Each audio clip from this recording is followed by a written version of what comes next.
We all know or have heard of the various defences presented in courtrooms around the world, and they can range from I wasn't there, I have an alibi, I'm insane, it was self-defence, it was my other personality.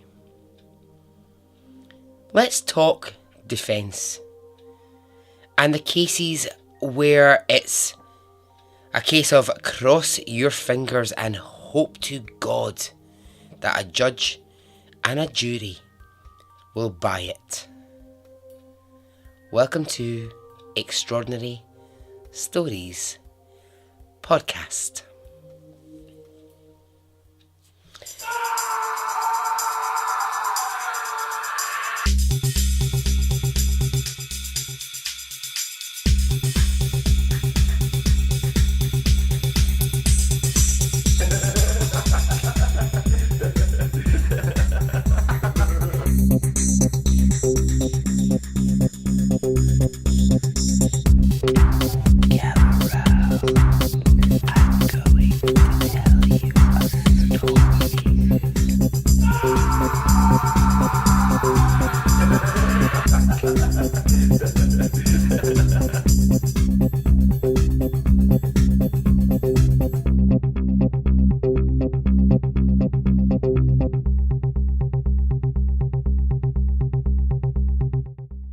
Hey, how are you? Are you well? Are you good? I am. So, welcome to this episode, which I'm going to be dealing with defences, crazy defences in court. Something that fascinates me. It absolutely fascinates me. So, I'll do a couple of quick shout outs and then I'll get right on with the stories. Okay, so shout out first of all to, and I hope I'm saying this correctly, Myrna Mendez. Myrna, I hope I've said your first name correctly. Hello to you. Patrick Austin. Hey Patrick. How are you, Patrick? Next, best name in the Facebook group for a long time, Letta Wingo Vanden. No, let me try it again. Letta Wingo Vanden Hevel. I don't think that was even in the right area at all, but I'm just going to go with Letta. I'm just going to go with the first name. So, Letta, hello. And Mia Morris. Hello Mia, how are you? And not forgetting Mia's boyfriend Michael. So we have Mia and Michael Morris. Hello to you both. Hello to both of you pair of sexy bastards. Thank you for listening to the podcast. Thank you for getting in touch. Okay. Right, so this subject, I've touched on it briefly before. I think I spoke once about someone using a sleepwalking defence in court. And this episode, it's going to look at some crazy defences. And it's going to ask the question, did they work? How does it actually work when you offer up something which, on the face of it, sounds ridiculous? It just sounds ridiculous. Will it end in a not guilty verdict or not? Let's see. Are you ready? Okay. Let's go.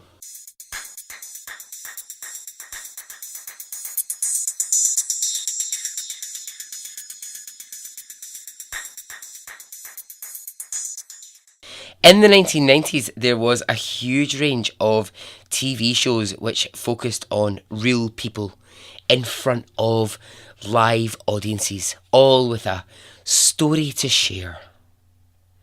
Now, you'll know the kind of thing I'm talking about. I don't know what came first, really, whether it was Oprah Winfrey, was it Ricky Lake? I've got a feeling Ricky Lake came after Oprah Winfrey. Jerry Springer, that whole you know what I'm talking about. That whole like world of those TV programs. So your Oprahs, your Ricky Lakes. Oh, what was the one? She used to have red hair. What was her name again? Oh, I can't remember her name. Oh, yeah. Anyway, her. But you know the kind of show that I mean. You know the kind of thing that I'm talking about. You know, it's the ones with like big audience reactions. The host is like in the centre of the audience, and they're trying to like simultaneously like rile the audience up, but calm the whole thing down. Something shocking gets revealed. And there were a million of these TV shows. I'll be honest with you, I don't know if these TV shows are still really going. I know that there's one in the UK, the Jeremy Kyle show, which is just a piss take. I mean, how money gets put into making that TV programme, I don't know. Because basically, if you don't know Jeremy Kyle, if you're outside of the UK and you're not aware of him, look him up. The guy is the biggest wanker in town. He basically just gets people on his show to shout at them. That's all that he does. He basically gets people on who are like, oh, I've been having an affair with the milkman, and or me and the postman have been shagging for 3 weeks, and all he does is he just sits and abuses them and tells them they're terrible people, they're horrible people, and he does all these like lie detector tests about like, are you really the father of that baby? And he's a horrible man. Anyway, not quite sure if they exist around the world. A lot of these programmes sometimes would be clutching at straws for what an episode might be. So, it would range from things like, I'm sleeping with your brother. And then, the players in that story would have to come on stage and fight it out. And then sometimes it just went to the, fucking ridiculous. It would be, things that the producers knew would make people in the studio react, or people at home would really go crazy watching these things. So you started to get ridiculous things like, I'm your wife, but secretly I'm also your grandmother, or I've had 16 children and you don't know about it. Or there was one, actually genuinely one, I'm a teenager by day, I'm a vampire by night. I mean, that kind of thing, that shit, just bollocks. So, there was a particular show in America called The Jenny Jones Show. And it used to run a feature called Secret Crushes. And what would happen is that someone would come out and they would talk about a crush, a love that they harboured, but hadn't shared, and they hadn't told the person that's how they felt. So Jenny Jones would get them out and they would tell the audience and Jenny their feelings for this person. And what they would do is they would often describe how they would like to be sexual with this person. They would describe fantasies involving this secret crush in their head. And then what would happen is they would get the person who was the secret crush to come out, and it would all be revealed. So, it would be, let's say, it would be Brenda. Brenda works in the office, right? And she's got a secret crush on Dawn, who's the office intern. So Brenda's out there and she's saying, oh, I've got this secret crush on Dawn and I've never said anything about it and I just need to let him know. And then Dawn comes out and he's completely unsuspecting, doesn't know what's happening, and it gets revealed on live TV that she has this crush on him. So, harmless fun. Yes? Or no? Let's see just how harmless that is. In 1992, the Jenny Jones Show, presented by Jenny, a pretty, middle-aged, blonde woman, they were doing these kind of episodes.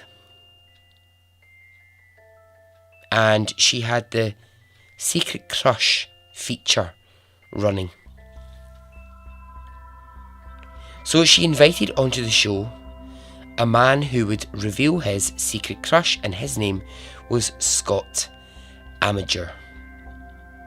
Now Scott comes out onto the TV stage, and the crowd are all like cheering and shouting, and he starts to talk. He tells Jenny and the crowd of the huge crush he has on a co-worker, someone he has liked for a long time, someone he really wants to be with. Okay, well that's great, right? So that's how the feature works. So this is all makes sense. Except for one major thing. The person that Scott is talking about is a man. So the Jenny Jones show, it's mixing it up. It's getting with the times. It's shaking up that heteronormativity, and it's saying, here's a man who has a crush, someone he works with, who's another man. Great. Good. Yes, good. That's the way forward. So they bring out the man that Scott has a crush on, and he's a man named Jonathan Schmitz. So, here comes Jonathan Schmitz.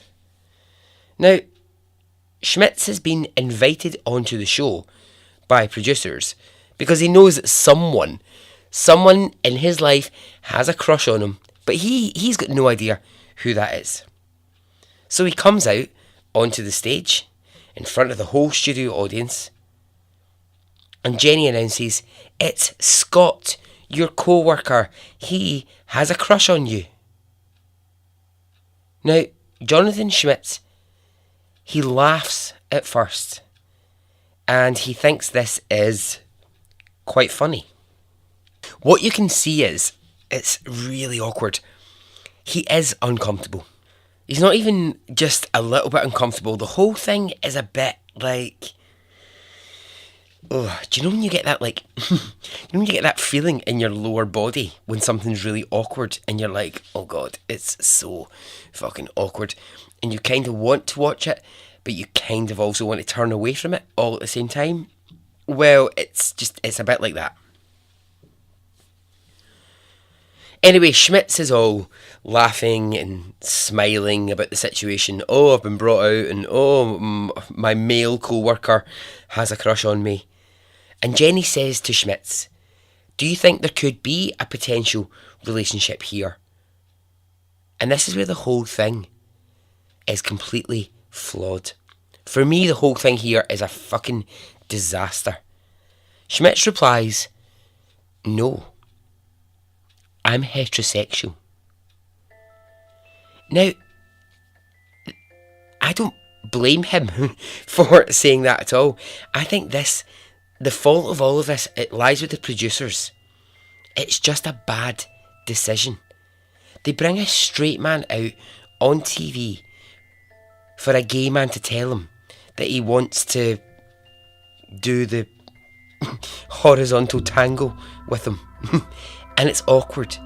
It's also just weird. I just think it's weird. I mean, am I right in thinking it's weird? Or am I wrong?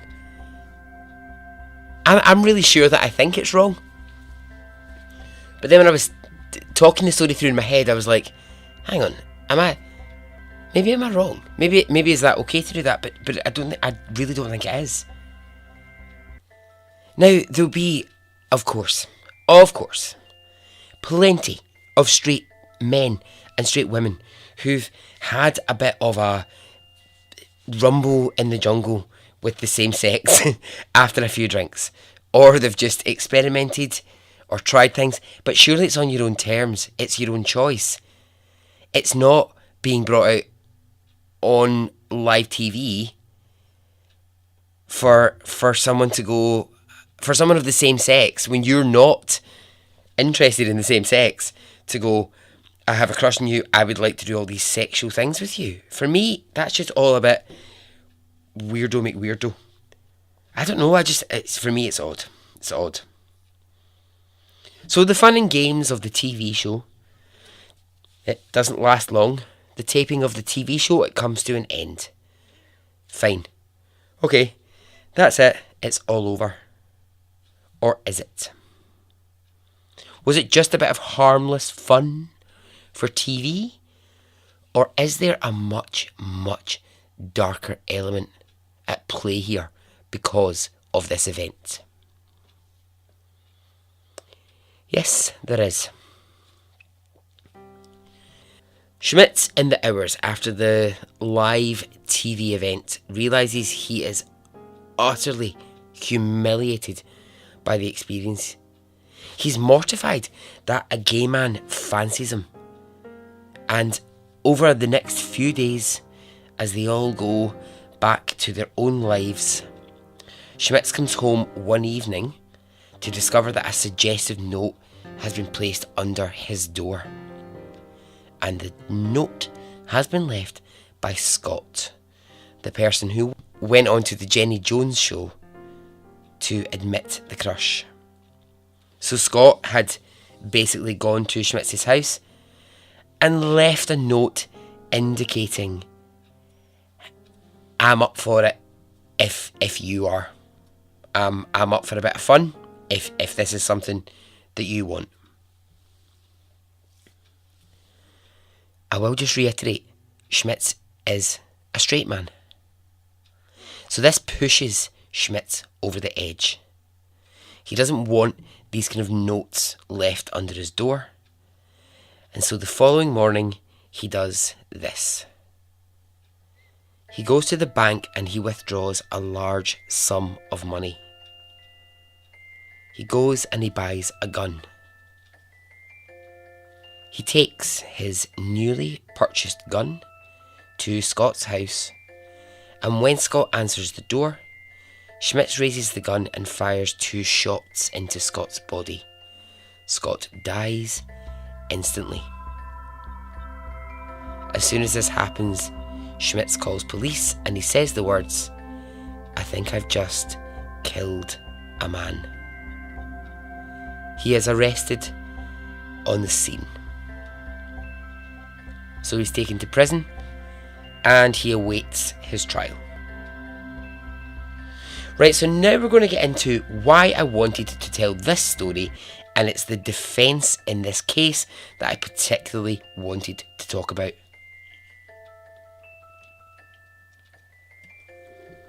Now, I know lawyers must have quite the job on their hands.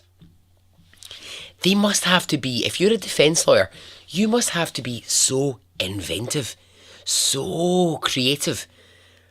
You have to honestly be going, what's plausible? What's believable in a courtroom? What will people sympathise with? Or what will people believe? What is a good defence to get us out here?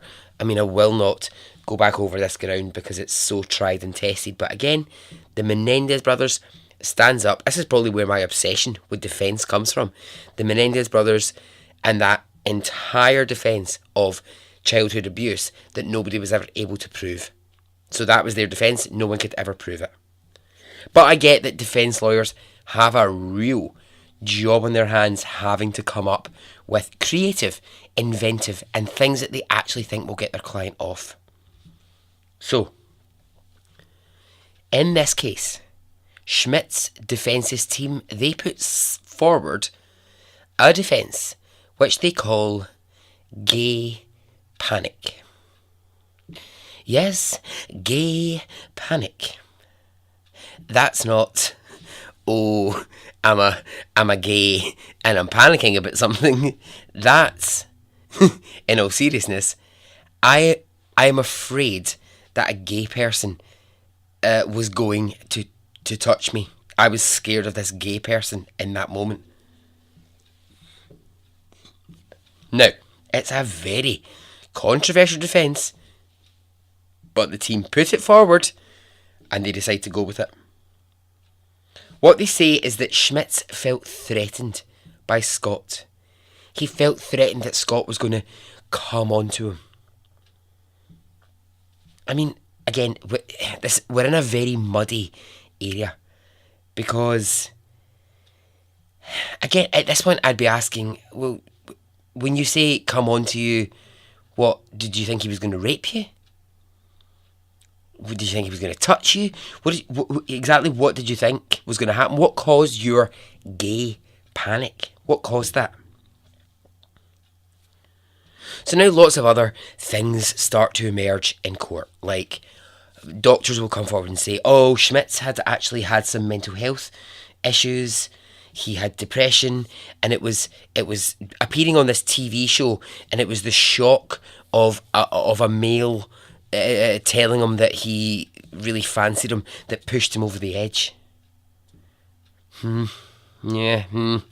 buying that either. The Jenny Jones producers, by the way, at this point must have been in such a panic. They must have been thinking, what the hell have we done? This case was becoming huge. The trial for Schmitz was actually playing out live on TV.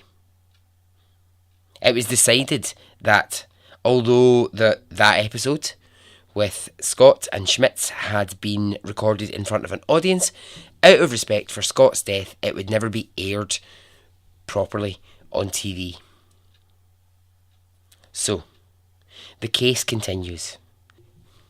Schmitz continues to go with the gay panic defence. And so, the jury rest. Now, the jury have a job here. And the job is to decide, is Schmitz guilty of first degree murder or second degree murder? They have to weigh up the fact that gay panic is in the mix. A bit of mental health is in the mix. They have to look at the whole entire situation. So the difference, I've said it before on other episodes, between first and second degree murder is premeditated. It's, I meant to do this. It's, I got my gun, went to his house, knew what I was doing, shot him twice in the chest. I meant it. Second degree is, it wasn't premeditated. Yes, I had the gun, but I didn't know I was going to do it, and I killed him, I murdered him, but I just acted out of something in that moment snapped. Right, think back to the story I just told. He went, he bought a gun. He went to the person who he was hating most in the world in that moment's house with a loaded gun. And when he opened the door, he shot him twice in the chest. What there does not sound like it's premeditated. Of course it is. But the jury come back.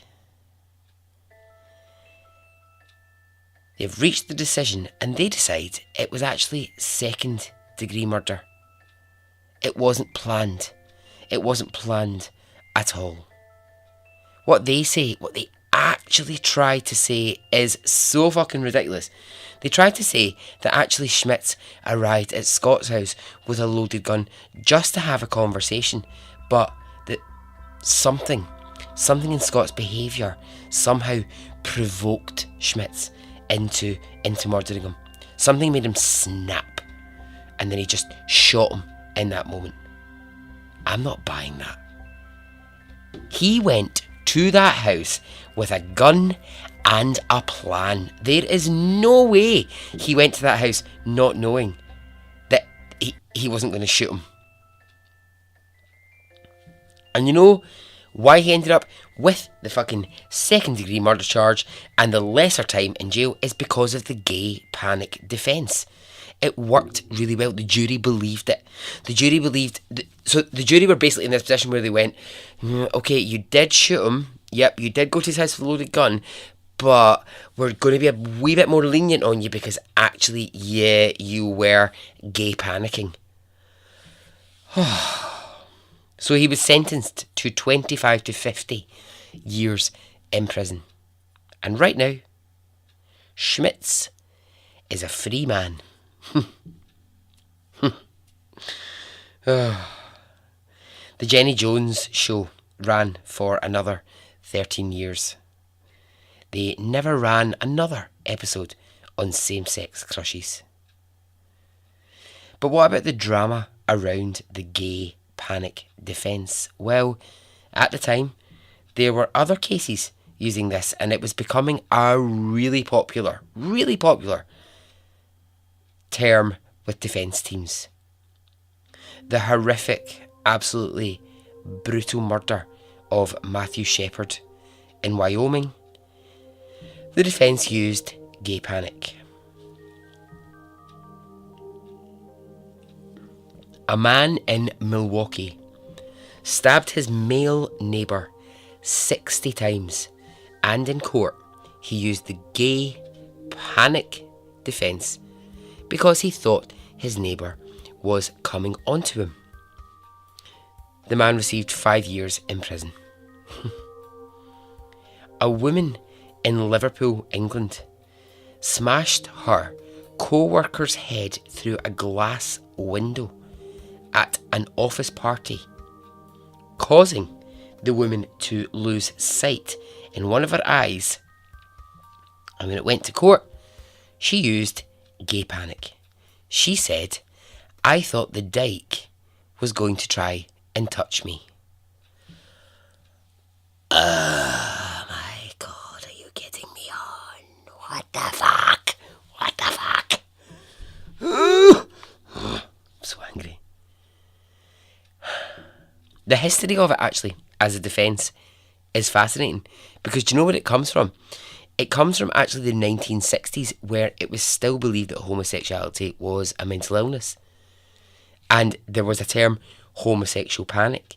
And what that meant was, it meant that a straight person was suffering a mental delusion of gayness. Oh, it's so stupid. Oh, it's so stupid. So a straight person could like suddenly have a moment where they felt something other than straight. And if they'd been caught up in a crime, courts would say, oh, they were going through this moment of mental illness. They were going through homosexual panic. Anyway, when homosexuality was decriminalised, that all sort of faded out, but it meant that the gay panic defence still stayed. It still hung about, and it meant that lawyers and defence teams were still able to use it. Darcy Kamenetz, who's executive director of the National LGBT Bar Association, says this. She says, "The thing about gay panic is they know it works. Society's deeply held belief that individuals who are attacked or murdered somehow brought it on themselves for being gay or making a pass or whatever still works in court." She says it's there to take focus away from the act, be that assault, be that murder. We'll use it to lessen the outrage of the crime. However, there has been progress. I'm glad to say the gay panic defence is being phased out. Plenty of countries, plenty of American states are now just throwing it out in court and saying, no, we're not accepting this. There's judges everywhere who will say, nope, I am not taking gay panic as a defence, because it's just not, it's not good enough. So, I mean, the real tragedy here is that Scott actually died because he thought TV was a good way. He thought it was a good idea, a good way to show and declare his feelings. Schmitz, sadly, only a very short time in prison because of that defence. And that ends that story. Now I'm going to tell you another one which just blew my mind. I've just got one little title written down for it, and the title is Boobs. Serena Kozakura is a bikini model. And, well, she got herself into some trouble many years ago when she was arrested for trespassing and for the willful destruction of property. Alright, whose property? Well, that of her boyfriend. You see, Serena had discovered that her boyfriend was cheating on her, and she was not happy. Well, you wouldn't be, would you? You'd be absolutely fucking livid. But she was one unhappy bikini model. Now, here's what she did. She went to his house, and he lived in a trailer at the time, and the door to the trailer, it wasn't the thickest door in the world. It was a little bit flimsy. Now, her cheating boyfriend was inside the trailer with his new girlfriend when Serena began to kick the door in. And what she did was, she was like kicking it, and she basically created like a massive hole in it, right? She then climbed through the hole, and once inside, she went absolutely mental and she started to wreck the property. She wanted revenge upon her boyfriend and his cheating ways. Now he's inside it with his new girlfriend, and she's climbed through this like hole she's made in the door. She's wrecking the joint. So you've got two eyewitnesses there. People outside of the trailer were watching her kick the door in. She's arrested. She gets taken to jail. The case goes to court, and it's not one with a big like jury or whatever. It's just her and a judge, a few other people. And the judge finds her guilty. But she appeals. When she appeals, the courts and the judge are like, why is she appealing?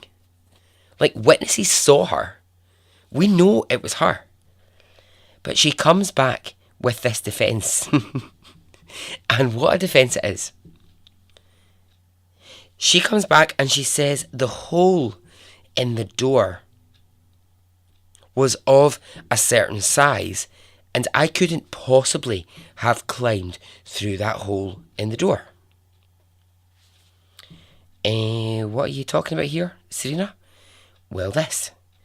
She says, or her defence team, if you measure that hole in the door, there is no way that I could fit through it because my boobs couldn't possibly fit through that hole in the door. There's no way my big bazungas could get through that hole. I'm a, I don't know, 44 double D or whatever. I don't know anything about boob sizes. Something like that. I don't know. Is that a size? I'm not really sure. Anyway, guess what? Her guilty verdict gets overturned because the judge actually goes, yes, actually, your melons are too big. You could not have fitted through that hole. It clearly had to be someone else. Someone else out there has done this, and it wasn't you. Now, witnesses watched her do it. They watched her do it, but she's like, no, sorry. My boobs are too big. I could never have fitted through that door. And the guilty verdict is thrown out. She said after the court case, it was definitely my breasts that won it for me today. Madness. Just madness. Imagine actually that was your defence in court. Sorry, I definitely didn't commit the crime. My boobs are too big. What are you talking about? Oh, just a little warning. I will say this. If you Google her, be careful, because I Googled her in the name of research and you will be taken immediately to a porn site. Or many porn sites. She has branched from the world of modelling into the world of porn. I mean, if that's your thing, go for it. If you want to see some crazy woman who kicks indoors with big bazungas, then go for it. Okay, so, crazy defences. Big boobs, gay panic. Alright, that ends a part of crazy defences. I hope you enjoyed it. Coming up, I have more in the way of stories where people have tried all sorts in courtrooms. Okay? Goodbye.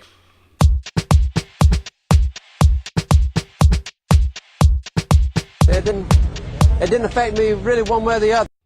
In the 1990s, there was a huge range of. In the 1990s, there was. Oh, good. Yeah, good.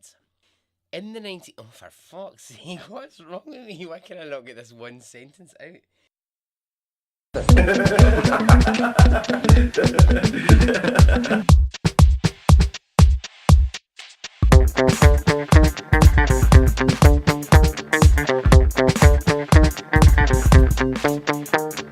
I would imagine from the look on his face. Let's get it on. Let's do it. Let's get it over.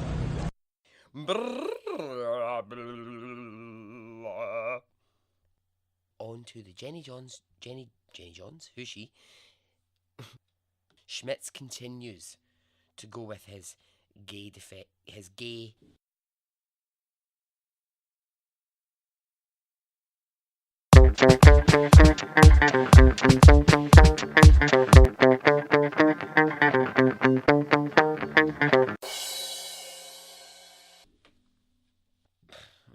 God. Right, burn this fucking episode and start again, because I can't apparently get a fucking sentence out that makes any sense. Ugh. Let's get it on. Let's do it. Let's get it over.